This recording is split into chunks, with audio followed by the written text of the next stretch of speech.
Decoration તો એવું કરવાનું કે કોઈની પાસે નાવ એવું જ કરવાનું હોય હા, ને? એવું જ કરવાનું હોય કે બધા કરતા થોડું ડિફરન્ટ. મેં જાળી લીધી છે અચ્છા. વેલની, આ બધા ફ્લાવર્સ ને એવું લીધું છે ને થોડું સામાન ત્યાં પડ્યો છે. મોલવાડા નહીં કરતા પણ અહીંયા તો કરે જ. અહીંયા આવું જોઈએ ને બધે.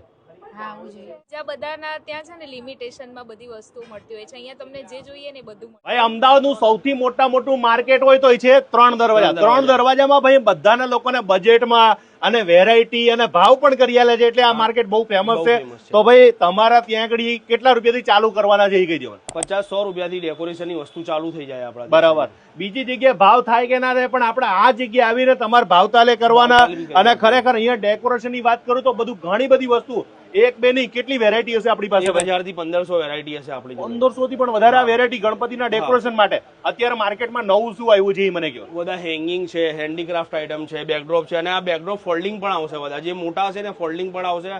આવતા વર્ષે તમારે ફ્લાવર ચેન્જ કરવા હોય તો ફ્લાવર બી ચેન્જ થઈ જાય. અચ્છા, તો આ બધી જ વસ્તુ થઈ જાય. કરી શકો છો. આપણે શોરૂમ ની વાત કરીએ તો 3 માળનો શોરૂમ છે. શોરૂમ છે આપણો. તો 3 માળના શોરૂમ આપણે શું શું રાખી રહ્યા છે? બધું છે, હેંગિંગ છે, ફ્લાવર બેલ્ટ છે, બધી વસ્તુ ડેકોરેશનની તમને A to Z બધી વસ્તુ એટલે ગણપતિમાં ડેકોરેશન કરવા માટે એક જ સોલ્યુશન, એટલે સજાવટ. કઈ જગ્યાએ આવ્યું પાકું એડ્રેસ કહી દો. 3 દરવાજાની પાસે ટ્યુટોરિયલ માર્કેટની બાજુમાં મેન રોડ ઉપર જ દુકાન છે આપણી. અને જો તમે આવી ના શકતા તો તમને પોર્ટર પણ કરી આલશે. પણ એટલું કહીશ કે ખરીદી કરવી હોય તો લાઈવ આવો, રૂબરૂ આવો. અને નવું ડેકોરેશન ની અંદર નવી વેરાયટી આવી ગઈ છે, તો આજે આવવાનું ભૂલતા નહીં.